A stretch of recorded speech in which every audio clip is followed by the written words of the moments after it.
Assalamualaikum warahmatullahi wabarakatuh. Teman-teman sekalian yang saya hormati, pada kesempatan ini saya akan menyampaikan tentang bagaimana kita ingin menyelesaikan permasalahan-permasalahan kesulitan yang dihadapi oleh kita dalam menghadapi berbagai masalah dalam kehidupan manusia. Orang yang berkata mustahil atau tidak mungkin itu sebenarnya terdapat pada orang yang tidak percaya akan kebesaran Allah Subhanahu wa Ta'ala. Dalam menghadapi masalah atau hambatan yang kita hadapi, yakinlah bahwa pasti ada jalan keluarnya. Jangan hanya menggunakan akal, tapi juga harus dengan iman kepada Allah Subhanahu wa Ta'ala. Dalam hidup banyak yang menjadi tantangan, banyak hal yang menjadi rintangan, tapi yakin Allah beserta dengan kita sekalian. Sehingga tidak ada yang tidak mungkin, tak ada yang mustahil di dunia ini selagi ada iman dan ikhtiar untuk menyampaikan tugas berdakwah. Bukan hanya diemban oleh para kiai dan ustadz saja, melainkan oleh siapapun yang beragama Islam dan cinta akan agamanya. Karena akal manusia itu punya keterbatasan, makanya dalam kita menghadapi permasalahan hidup kita, masukin saja ke iman, jangan hanya ke akal saja. Karena iman itu dipercaya dalam hati, diucapkan dengan lisan, dan diamalkan dengan perbuatan sesuai dengan hadis Nabi yang diriwayatkan oleh HR Ibnu Majah. Makanya siapapun yang kita saat ini mengaku beriman dan sedang bertemu dengan masalah atau ditimpa ujian yang terasa mustahil untuk diselesaikan, maka yakinlah seyakin-yakinnya bahwa selalu ada keyakinan dan pertolongan Allah bagi mereka yang percaya kepada Allah Subhanahu wa Ta'ala. Masalah akan jadi musibah kalau dihadapi dengan keluh kesah. Masalah akan jadi anugerah kalau dihadapi dengan penuh syukur dan ucapan alhamdulillah. Jangan sedih, sesungguhnya Allah bersama kita sesuai dengan Al-Quran surat At-Taubah ayat ke-40. Saat kita banyak masalah, kita boleh kehilangan seluruh harta, kepercayaan, dan teman kita, tapi satu hal yang tidak boleh hilang, yaitu keimanan kepada Allah Subhanahu wa Ta'ala. Sesuai dengan Quran surat Ali Imran ayat ke-173, cukuplah Allah menjadi penolong kami, dan Allah adalah sebaik-baiknya pelindung. Banyakkan orang menyangka bahwa rezeki itu hanya sekedar penghasilan saja, seolah rezeki itu hanya berupa uang saja, padahal Allah sudah mengatur semuanya. Rezekinya itu sudah disiapin sesuai dengan surat dalam Al-Quran Hud yang ayat ke-6, dan tidak ada suatu binatang melata pun di atas bumi melainkan Allah lah yang memberi rezekinya. Jadi jangan dimasukin ke akal saja, karena nggak akan masuk ke akal, tapi masukkan aja ke iman dalam hati. Jangan cuma diam, ayo terus bergerak. Orang lain mungkin akan menertawakanmu, orang lain mungkin akan merendahkanmu, orang lain mungkin akan mengecapmu gila. Tak apa, biarkan saja. Teruslah bergerak, teruslah berjuang, teruslah berusaha. Karena yang menentukan hasilnya bukanlah mereka, melainkan Allah Ta'ala. Solusi itu dekat dan sangat dekat sekali.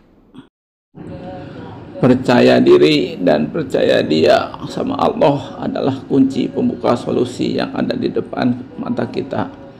Sekarang coba Anda cek di Anda sendiri, kira-kira hal apa yang membuat Anda bisa menyelesaikan permasalahan ini. Kebanyakan dari kita biasanya belum selesai dari konsep dan cita diri sendiri. Kita selalu menganggap bahwa diri kita ini bukan siapa-siapa dan tidak punya kelebihan. Padahal manusia jelas-jelas ciptaan Allah yang paling sempurna. Sesuai dengan surat At-Tin ayat 4, sesungguhnya kami telah menciptakan manusia dalam bentuk yang sebaik-baiknya. Keyakinan seperti ini penting untuk dimiliki. Kenapa? Supaya kita bisa percaya diri dalam menghadapi setiap persoalan yang hadir dalam kehidupan kita, sebesar apapun itu, seberat apapun itu juga. Keyakinan bahwa kita adalah makhluk sempurna bakal mengubah paradigma kita yang mengenal konsep pendek yang awalnya percaya diri menjadi percaya dia Allah, percaya. Mari kita banyak-banyak bersyukur pada Allah atas sempurnanya diri kita ini. Jangan kebanyakan ngeluh, apalagi ngecap bahwa diri ini bukan siapa-siapa. Gaptek lah, bodoh lah, bego lah, wah bahaya, gak bersyukur banget. Dan ingatlah juga tatkala Tuhanmu memaklumkan, sesungguhnya jika kamu bersyukur, pasti kami akan mendamah nikmat kepadamu, dan jika kamu mengingkarinya nikmatku, maka sesungguhnya azabku sangat pedih. Dari Quran surat Ibrahim ayat ke-7. Semakin mengenal diri, semakin mengenal Allah, semakin mudah mendapatkannya solusinya. Pun yang terjadi, meskipun nggak kelihatan jalannya, prasangka baik dan keyakinan sama Allah jangan sampai luntur sedikit pun. Keyakinan inilah yang penting kita tanamkan dalam pikiran. Yakin Allah pasti nolong, yakin Allah pasti bantu, yakin skenario Allah pasti indah, yakin bakal selesai, yakin bisa lewatin. Allah tidak membebani seorang melainkan sesuai dengan kesanggupannya. Dari Quran surat Al-Baqarah ayat ke-286. Jadi enggak cuma itu, kita pun mesti yakin, saya yakinnya bahwa ujung akhir dari ujian ini akan indah dan akan banyak kemudahan, seperti halnya Allah berfirman, karena sesungguhnya sesudah kesulitan itu ada kemudahan, sesungguhnya sudah kesulitan itu ada kemudahan. Dari surat Al-Insyirah 5 dan 6. Bayangkan sama Allah disebut-sebut dalam berturut-turut, ini pasti bukan tanpa maksud, justru untuk penekanan bahwa hal tersebut benar-benar akan terjadi. Ingat, ada satu hal yang tidak bisa Allah lakukan, yakni mengingkari janjinya. Pastikan untuk melibatkan Allah dalam setiap perjalanan kehidupan. Tujuannya tiada lain agar Allah ridho. Kalau Allah udah ridho, Allah makin sayang. Ada konsep yang berbunyi, jangan bantu orang saat punya rezeki lebih. Sebaliknya, kalau ingin punya rezeki lebih, bantulah orang-orang sebanyak-banyaknya. Maka konsep itu adalah, kalau ingin kaya, kayakanlah orang lain. Kalau ingin sukses, ya sukseskanlah orang lain. Kalau ingin dipermudah, mudahkanlah hidup orang lain. Kalau punya masalah, carilah orang punya masalah, bantu. Kalau punya utang, cari orang yang punya bantu. Konsep inilah gak masuk akal, tapi ini adalah keajaiban dan pertolongan dengan Allah. Kita mesti menyampingkan akal atau logika dan mengedepankan iman atau tauhid. Dalilnya jelas seperti tertera dalam hadis Bukhari. Siapa yang biasa membantu hajat saudaranya, maka Allah akan membantu senantiasa menolongnya dalam hajatnya. Coba bayangkan jika kita bisa meringankan beban orang lain, mengenyangkan orang lapar, melepaskan orang yang berhutang, membantu orang yang kesulitan, menolong orang yang kesusahan, membuat orang lain bahagia. Tentu kita akan kecipratan pahala dan kebaikannya juga dong. Harapannya kita sudah membantu orang lain, maka Allah akan membantu urusan-urusan dan permasalahan kita. Inilah konsep yang aneh tapi nyata, disadari atau tidak. Hal ini seperti ini telah disebutkan oleh Rasulullah dalam sebuah hadis. Allah senantiasa menolong hamba selama ia menolong saudaranya. Kita harus punya mental kaya.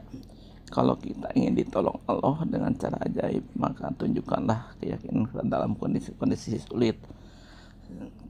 Inilah karakter dan ciri-ciri orang yang bermental kaya: senang menolong, suka membantu, gemar berbagi, sering memberi, selalu ngasih, rajin sedekah, dan hal lain positif lainnya.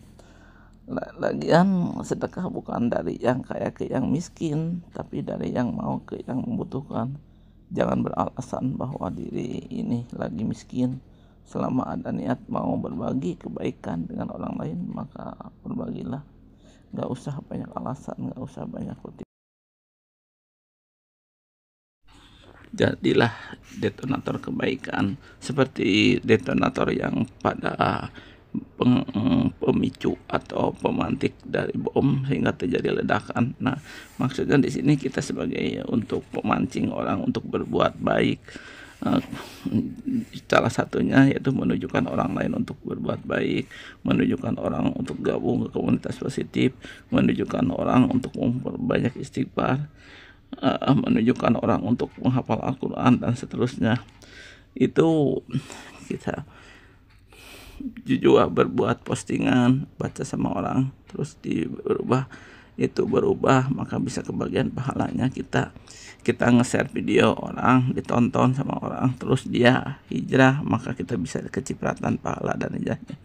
Kita bikin program, diikuti sama orang lain, terus dia makin taat sama Allah, maka kita bisa kelimpahan pahala dan terusnya. Demikianlah teman-teman.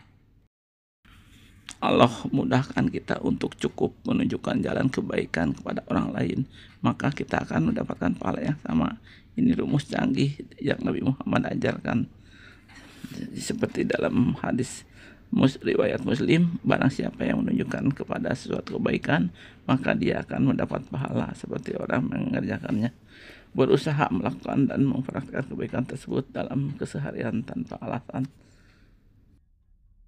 Jangan pernah berhenti jadi orang baik, jangan bosan jadi orang baik, jangan berhenti jadi orang baik, jangan bosan jadi orang baik. Lakukanlah kebaikan untuk banyak orang, jadilah detonator kebaikan untuk banyak orang. Jangan berharap balasan darinya, tapi yakinlah seyakin-yakinnya Allah akan balas dengan cara lebih baik dan lebih indah. Yakinlah. Orang lain mungkin akan menertawakanmu, orang lain mungkin akan merendahkanmu, orang lain mungkin akan mengecapmu gila. Tak apa, biarlah saja. Teruslah bergerak, teruslah berjuang, teruslah berusaha. Karena yang menentukan hasilnya bukanlah mereka, melainkan Allah Subhanahu wa ta'ala. Ujian adalah konsekuensi dari pernyataan keimanan. Allah pasti akan menguji kesungguhan dapatnya yang menyatakan iman, yakin, percaya kepadanya. Mungkin kemudian ada orang yang berkata, kalau begitu saya mendingan gak beriman saja supaya tidak ada ujian. Nah, itu orang seperti ini malah lebih tragis lagi. Padahal Allah menghadirkan ujian kepada kita tidak lain adalah untuk menaikkan derajat kita. Jika sebelumnya kita hanya manusia yang biasa-biasa saja, maka dengan datangnya ujian kita bisa menjadi manusia yang lebih soleh dan ahli ibadah. Kemudian naik lagi menjadi hamba muhsin yang senantiasa merasakan kehadiran Allah di mana saja dan kapan saja. Kemudian naik lagi menjadi hamba yang mencintai Allah dan dicintainya, dan seterusnya. Masya Allah. Alhamdulillah. Sahabat menunjukkan cintanya di saat ada masalah, bukan di saat bahagia. Jika ada nyinyiran, balaslah perbuatan buruk mereka dengan lebih baik, karena kami lebih mengetahui apa yang mereka sifatkan dari Quran surat Al-Mu'minun 96. Kalau kita di antara kita saat ini mengalami kesulitan, permasalahan atau ujian hidup, misalnya utang gak lunas-lunas, bisnis gagal melulu, jualan gak laku-laku, penyakit gak kunjung sembuh, belum dikaruniai keturunan, jodoh belum juga datang, yakinlah dengan seyakin-yakinnya keajaiban dan pertolongan Allah pasti datang.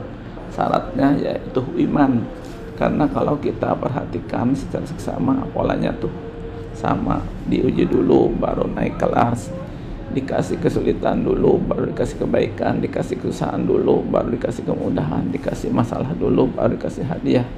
sadar nggak sadar memang itulah polanya. Dalilnya jelas di Al-Quran ada, di hadis ada. Barang siapa yang Allah inginkan kebaikan, Allah akan memberinya musibah. Hadis riwayat Bukhari. Jadi siapa yang ingin Allah datangkan hadiah atau pertolongan keajaiban-keajaiban, maka Allah akan diuji dulu.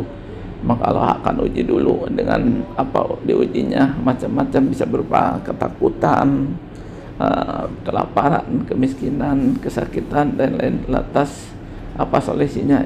Jelas harus sabar. Sebuah kata yang mudah diucapkan tapi tak mudah dilakukan, tapi itulah pesan Allah untuk kita. Dan sungguh akan kami berikan ujian kepadamu dengan sedikit ketakutan, kelaparan, kekurangan harta, jiwa, dan buah-buahan, dan berikanlah berita gembira kepada orang-orang yang sabar. Jadi harus kita sabar. Ujian musibah atau ujian yang Allah kasih ke kita nggak ada apanya ketimbang yang akan Allah hadirkan. Allah itu maha baik, balasannya lipat-lipat. Dikasih kesusahan dikit, dikasih kemudahannya banyak. Gimana itu? Inilah yang termasuk down payment atau kebaikan sebelum dikasih kebaikan sama Allah. Dikasih DP dulu. Apa itu masalahnya? Ujian, maka nikmati saja, terimalah dengan ikhlas, jalani dengan sabar, dan sikapi dengan iman. Karena itulah konsensus iman pasti apa itu bakal ada kebaikan, keajaiban, dan pertolongan Allah setelahnya. Ada nasihat yang perlu kita perhatikan sebagai berikut. Jangan hidup atas komentar orang. Lakukanlah hal-hal yang menurutmu benar. Lakukanlah hal-hal yang Allah perintahkan. Sesimpel itu, jangan ada baper di antara kita. Kalau nyinyiran orang lain membuatmu terhenti melangkah, bisa jadi nyinyiran itu benar, maka pastikan kita bertindak akan mengambil keputusan dengan penuh keyakinan. Yakin halal, yakin manfaat, yakin Allah perintahkan. Jangan sampai berhenti karena tukang nyinyir. Oke? Mempelajari rezeki adalah berarti memanfaatkan atau mengoptimalkan sumber rezeki yang ada agar berkembang lebih besar dalam konteks bisnis, pekerjaan, atau kehidupan sehari-hari. Ini bisa berarti meningkatkan keahlian, memanfaatkan jaringan, diversifikasi sumber penghasilan, sedekah dan berbagi, kemudian memanfaatkan teknologi, meningkatkan mindset. Ada rumus sebagai berikut. Rizki sama dengan adalah ibadah plus sedekah plus silaturahmi, kemudian dikurangi maksiat. Artinya rizki pengen gede, maka ibadah rutinin, sedekahnya gedein, silaturahminya seiringan, dan maksiatnya dikurangi. Maka selain meningkatkan ibadah, memperbanyak sedekah, mempersering silaturahmi, juga mengurasi aktivitas yang berujung pada dosa atau perbuatan maksiat yang Allah nggak suka. Misalnya syirik kepada Allah, meninggalkan sholat, durhaka pada orang tua, berzina atau mendekati zina, atau memakan harta haram atau riba, minum khamar atau narkoba, memutus silaturahmi, berbohong, saksi palsu, kikir, pelit, gibah, ngomongin orang. Hal tersebut di atas jelas dosa besar, wajib ditinggalkan. Tentu tidak hanya dosa besar saja, tapi juga dosa-dosa yang lainnya, misalnya sombong, berjudi, mencuri, zalim, riya, denda, dengki, menafik, fitnah, ingkar janji, nipu, nyogok, licik, dan masih banyak yang lainnya. Tidak bisa dipungkiri hal-hal tersebut di atas akan menghalangi datangnya rezeki pada kita. Karenanya supaya rezeki jadi lancar dan ngalir deras, yuk jauhi dosa-dosa di atas. Kalaupun saat ini kita sedang atau pernah melakukan dosa tersebut, yuk segera tobat. Astagfirullahaladzim, astagfirullahaladzim, ya astagfirullahaladzim, ya ampunilah. Semoga Allah mengampuni dosa-dosa kita dan segera Allah membuka rezeki untuk kita semua. Assalamualaikum warahmatullahi wabarakatuh. olahraga